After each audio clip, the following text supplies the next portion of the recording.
जय हिंद दोस्तों। आज की इस वीडियो में हम लोग देखने वाले हैं क्लास 10 का जो साइंस है वो साइंस का चैप्टर नंबर 12 है। इसका नाम है विद्युत धारा। बिल्कुल हम लोग हिंदी में नोट्स देखेंगे, ठीक है। नोट्स के साथ हम लोग पढ़ेंगे।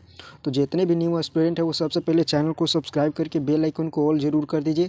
तो देखिए फर्स्ट हमारा क्या है, ये क्लास 10 के लिए है, ठीक है। वीडियो ये क्लास 10 के लिए है, बिल्कुल आप लोग देख सकते हैं। यहाँ पे क्लास 10 लिखा हुआ है विद्युत ऊर्जा, ठीक है। नेक्स्ट हम यहाँ पे हमारा पहला क्वेश्चन है विद्युत ऊर्जा किसको कहते हैं। तो विद्युत ऊर्जा ध्यान से आप लोग देखिए, किसी चालक में विद्युत आवेश प्रवाहित होने से जो ऊर्जा व्यय होती है उसे विद्युत ऊर्जा कहते हैं। तो जैसे यहाँ पे विद्युत धारा यहाँ पे प्रवाहित हो रहा है, इसमें जितना भी ऊर्जा व्यय जो होता है, खर्च होता है, उसी को हम लोग क्या कहते हैं, विद्युत ऊर्जा कहते हैं। बिल्कुल आप लोग को समझ में आ गया होगा। नेक्स्ट हमारा कहता है इसमें यदि किसी चालक के सिरों के बीच विभवांतर भी वोल्ट हो तो क्यू कूलम आवेश के चालक एक सिरे से दूसरे सिरे तक ले जाने में व्यय विद्युत ऊर्जा बराबर होता है, यानी विद्युत ऊर्जा यानी कार्य बराबर होता है क्यू भी। बिल्कुल राइट आंसर यहाँ पे ध्यान से देखिएगा, ठीक है। यहाँ पे डब्ल्यू यानी किया गया कार्य ऊर्जा जो होता है कितना खर्च होता है, तो क्यू भी बिल्कुल याद रखिएगा। नेक्स्ट हमारा क्या कहता है विद्युत परिपथ क्या है। विद्युत परिपथ आप लोग को पता होगा कि जिसके माध्यम से विद्युत धारा प्रवाहित होता है उसी को हम लोग विद्युत परिपथ कह देते हैं। तो कहता है कि यहाँ पे क्या हम लोग लिखेंगे कि किसी विद्युत धारा के सतत तथा बंद पथ को विद्युत परिपथ कहते हैं, यानी बंद भी रहता है और वो सतत मतलब लगातार प्रवाहित होता है, उसी को हम लोग क्या कह देते हैं, विद्युत परिपथ कह देते हैं। बिल्कुल आप लोग को याद हो गया होगा, ठीक है। नेक्स्ट हमारा क्वेश्चन कहता है कि आवेश आवेश क्या है। आवेश यहाँ पे ध्यान से देखिएगा कि आवेश परमाणु का एक मूल कण है। आवेश एक प्रकार के परमाणु का मूल कण है। यह धनात्मक भी हो सकता है और ऋणात्मक भी।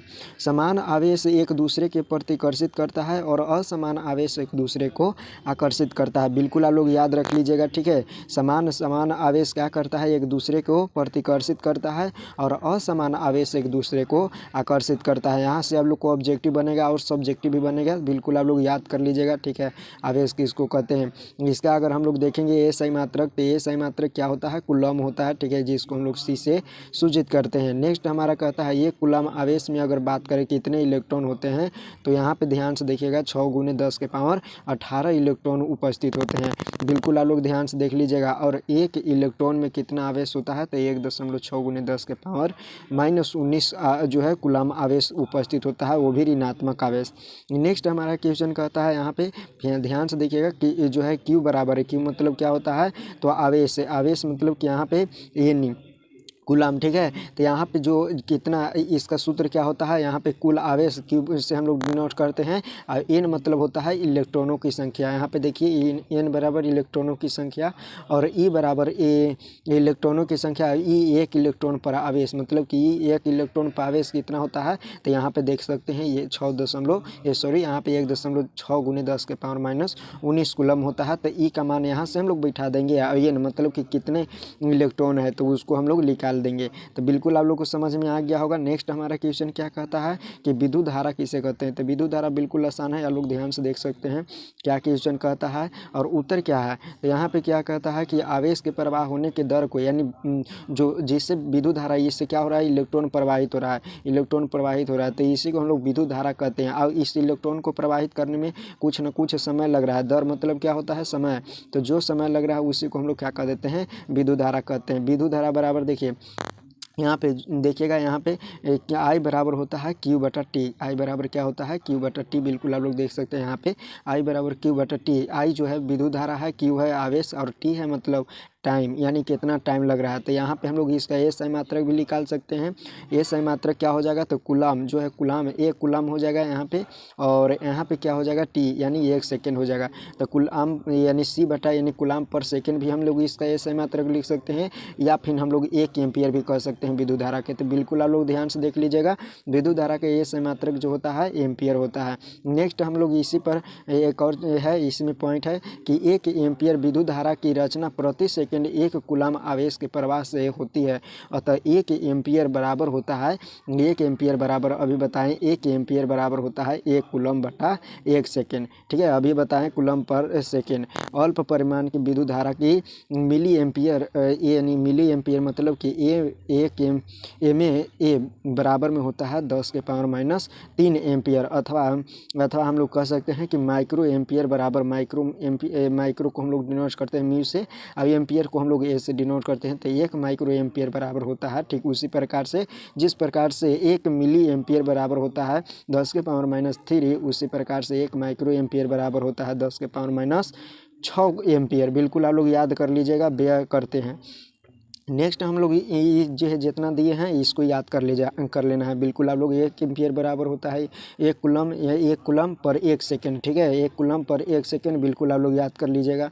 नेक्स्ट हमारा है कि 1 मिली एम्पियर बराबर होता है 1 मिली एम्पियर बराबर में क्या होता है तो 10⁻³ एम्पियर। ठीक उसी प्रकार से 1 माइक्रो एम्पियर बराबर होता है 1 माइक्रो एम्पियर बराबर कितना होता है तो 10⁻6 एम्पियर। ये न्यूमेरिकल बनाने में आपको काम आएगा, तो याद कर लीजिएगा। नेक्स्ट हमारा कहता है विद्युत धारा का मापन। विद्युत धारा को हम लोग मापते हैं किससे है, तो विद्युत धारा को हम लोग किससे मापते हैं, तो देखिए विद्युत धारा को ए मीटर द्वारा मापा जाता है। किसके द्वारा मापा जाता है, ए मीटर के द्वारा मापा जाता है। ए मीटर का प्रतिरोध कम होता है, कहेगा कि ए मीटर निम्नलिखित में किसका प्रतिरोध कम होता है, ऑप्शन दे रहेगा ए मीटर, आ मीटर, ए बी दोनों या वोल्ट मीटर। तो ए बी दोनों मारना है, ए मीटर को ही आ मीटर कहते हैं, याद रखिएगा। आ मीटर ए मीटर को ही कहते हैं, तो इसको याद कर लीजिएगा। ठीक है, विद्युत धारा जो है विद्युत धारा को किससे मापा जाता है, तो ए मीटर या मीटर से, या ए मीटर या आ मीटर का प्रतिरोध बहुत कम होता है तथा हमेशा श्रेणी क्रम में जोड़ा जाता है। कहेगा कि आ मीटर को किस में जोड़ा जाता है, तो याद रखिएगा श्रेणी क्रम में जोड़ा जाता है। बिल्कुल आप लोग याद रखिएगा। वोल्ट मीटर को जो है वोल्ट मीटर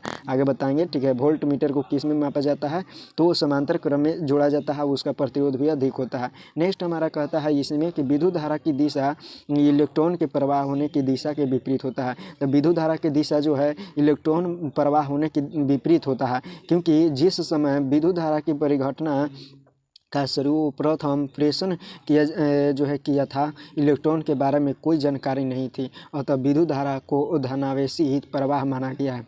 तो विद्युत धारा की हमेशा जो है धनावेशित प्रवाह माना गया है कि हमेशा क्या है, धन है। ठीक है, तो बिल्कुल आप लोग याद कर लीजिएगा। विद्युत विभव अब हम लोग जानते हैं कि क्या है, तो विद्युत विभव किसी बिंदु पर स्थित इकाई बिंदुवत धनावेश में संग्रहित विद्युत स्थितिज ऊर्जा से उस बिंदु में विद्युत विभव के बराबर होता है। या हम लोग ये भी कह सकते हैं कि किसी अनंत बिंदु से एक बिंदु पर लाने में इलेक्ट्रॉनों को किया गया कार्य विद्युत विभव कहलाता है। ये भी हम लोग कह सकते हैं। विभवांतर अब हम लोग जानते हैं। ठीक है, ये वन शॉट रूप में हम पढ़ा रहे हैं, बिल्कुल आप लोग याद करते चलिएगा। अगर इसका PDF अगर चाहते हैं तो एक बार कमेंट में कह दीजिएगा। ठीक है, आपको PDF बिल्कुल प्रोवाइड करवा दिया जाएगा। नेक्स्ट हमारा कहता है विभवांतर, जिसको हम लोग भी से सूचित करते हैं।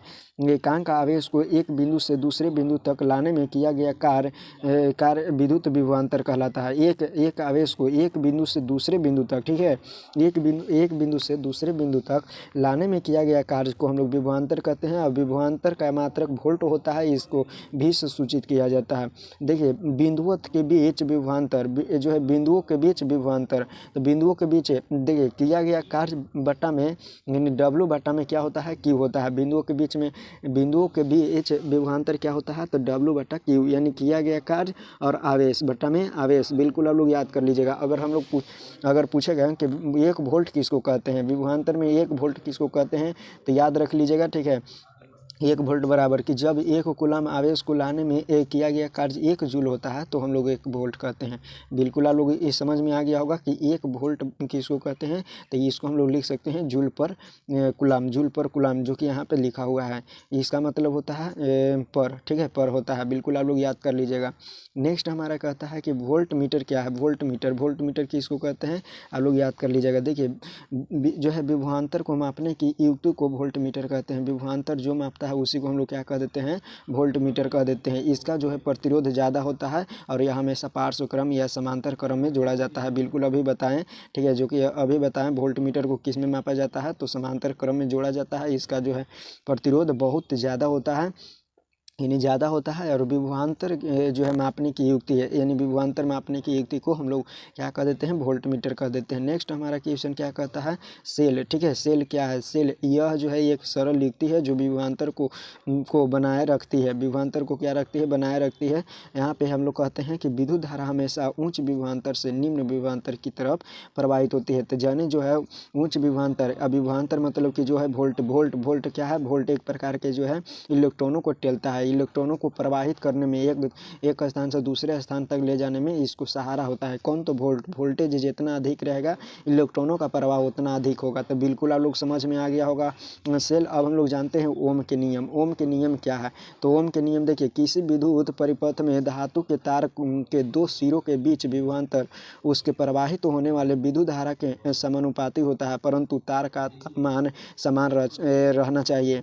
इसे ओम के नियम कहते हैं। ऐसा दूसरे शब्द में यहाँ पे लिखा हुआ है। तो देखिए, जब हम लोग क्या करते हैं, इस विद्युत परिपथ में धातु के तार को क्या करते हैं, धातु के तार के दो सिरों के बीच विभवांतर उससे प्रवाहित होने वाले विद्युत धारा के समानुपाती होती है, परंतु उसमें जो ताप हो, ये तापमान है वो एक समान यानी नियतांक होना चाहिए, समान होना चाहिए। इसी को हम लोग ओम के नियम कहते हैं। दूसरे शब्दों में हम लोग क्या कह सकते हैं कि भी बराबर आर या भी समानुपाती क्या होगा, आर होगा, और समानुपाती हटेगा तो भी बराबर आई आर। ठीक है, भी बराबर क्या हो जाएगा, आई आर। बिल्कुल याद रखिएगा, भी बराबर आई आर। जहाँ पे भी क्या है, वोल्ट है, अब यहाँ पे आई क्या है, तो सॉरी यहाँ पे क्या है, धारा है, और यहाँ पे आर क्या है, तो प्रतिरोध है। बिल्कुल आप लोग याद कर लीजिएगा, आर एक नियतांक है जिसे हम लोग क्या कहते हैं, प्रतिरोध कहते हैं। तो प्रतिरोध अब हम लोग जानते हैं कि प्रतिरोध किसको कहते हैं। देखिए, नेक्स्ट हमारा क्वेश्चन यही है कि प्रतिरोध किसको कहते हैं। तो यहाँ पे देखिएगा, यह चालक का वह गुण है जिसके कारण प्रवाहित होने वाली धारा का विरोध करती है। यानी प्रतिरोध मतलब कि पता चलित होगा, प्रतिरोध मतलब किसी को विरोध करता है। तो ये किसको विरोध करता है, तो इलेक्ट्रॉनों को प्रवाहित होने से विरोध करता है। ठीक है, किसी चालक में ये इलेक्ट्रॉन को प्रवाहित नहीं होने देता है, इसी को हम लोग क्या कह देते हैं, प्रतिरोध। यानी यह चालक का वह गुण है जिसके कारण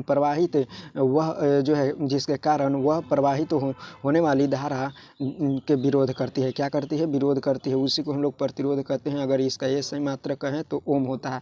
बिल्कुल आप लोग समझ जाइएगा, इसका एस मात्रक ओम होता है। इसे ग्रीक भाषा में ओ इस तरह से लिखा जाता है, ओम निरूपित करते हैं। ठीक है, ओम के नियम के अनुसार जो है आर बराबर क्या होता है, भी बराबर भी बटा आई। ठीक है, जो कि यहाँ से आप लोग को निकला हुआ है, यहाँ से निकला हुआ है भी बराबर आई आर से निकला है, यानी ओम के नियम से भी बराबर आई आर। बिल्कुल आप लोग ध्यान से देख लीजिएगा, एक ओम बराबर होता है 1 वोल्ट बटा 1 एम्पियर। जैसे एक यहाँ से आप लोग निकाल सकते हैं, तो 1 ओम यानी आर का जो होता है, आर का ओम होता है, और ये यहाँ पे वोल्ट का क्या होता है, तो वोल्ट होता है, और ये धारा का क्या होता है, तो एम्पियर होता है, ऐसा मात्रक। तो इसी तरह से हम लोग जो है किस तरह से निकालेंगे कि 1 ओम बराबर क्या होता है, 1 ओम बराबर 1 वोल्ट बटा 1 एम्पियर। बिल्कुल आप लोग समझ में आ गया होगा। देखिए, नेक्स्ट हमारा कहता है कि जब परिपथ में से 1 एम्पियर की धारा प्रवाहित हो रही होती है तब विभवांतर 1 वोल्ट होता है, उससे हम लोग 1 ओम कहते हैं। जब किसी परिपथ से 1 एम्पियर की धारा प्रवाहित होती है, 1 एम्पियर की धारा प्रवाहित होती है और विभवांतर 1 वोल्ट होता है, तो उस प्रतिरोध कितना होता है, 1 ओम होता है। बिल्कुल आप लोग को समझ में आ गया होगा। देखिए, प्रत्यवर्ती प्रतिरोध किसको कहते हैं, प्रत्यावर्ती प्रतिरोध। तो देखिए, स्रोत की वोल्टता में बिना कोई परिवर्तन किए परिपथ की विद्युत धारा को नियंत्रित करने के लिए उपयोग किए जाने वाले